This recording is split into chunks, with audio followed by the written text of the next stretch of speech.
नमस्कार. आज आपण आंब्याची पोळी बनवणार आहोत. तर त्याच्यासाठी मी हे अर्धा किलो आंबे घेतलेले आहेत. या आंब्यांची साल काढून आपण हे मिक्सरमधून बारीक करून घेऊया. असा हा मिक्सरमधून बारीक करून घेतलेला आंबा आहे. त्याच्यामध्ये आपण 20 ग्रॅम साखर म्हणजे 3 चमचे साखर घालून घेऊया.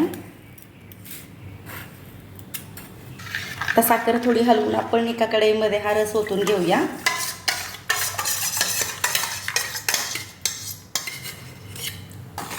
आता हा असा हलवून घेऊया.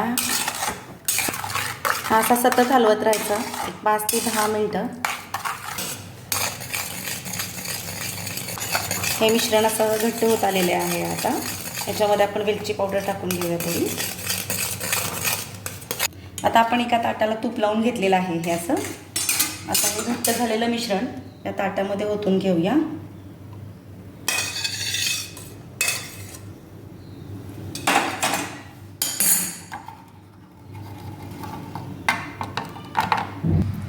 आता हे उन्हामध्ये ठेवायचं. 2 ते 3 दिवस उन्हामध्ये ठेवल्यानंतर आपली आंबापोळी तयार होईल. ही बघा, आपली काल आपण उन्हामध्ये ठेवलेली आंबापोळी आहे. आज पूर्ण सुकलेली आहे. तर आता आपण ही काढून घेऊया. त्याच्या अगोदर अशी आपल्याला कडेने काढून घ्यायची आहे, म्हणजे चिकटलेला भाग पूर्ण निघतो. ही बघा, अशी पूर्ण पोळी आपली निघालेली आहे.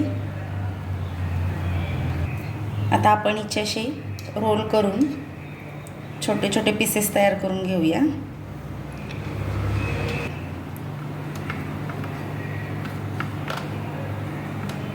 असे हे छोटे छोटे पीस फ्रीजमध्ये राहतात, त्यामुळे असे आपण छोटे पीस करून घेणार आहोत त्याचे. असे आपले हे कट करून रोल तयार झालेले आहेत. आता आपण असे हे हवाबंद डब्यामध्ये ठेवून 2 ते 3 महिने हे टिकू शकतात. फ्रीजमध्ये ठेवायचे आहेत हे. असेच नवनवीन व्हिडिओ पाहण्यासाठी व्हिडिओला शेअर, लाईक आणि चॅनलला सबस्क्राईब करा.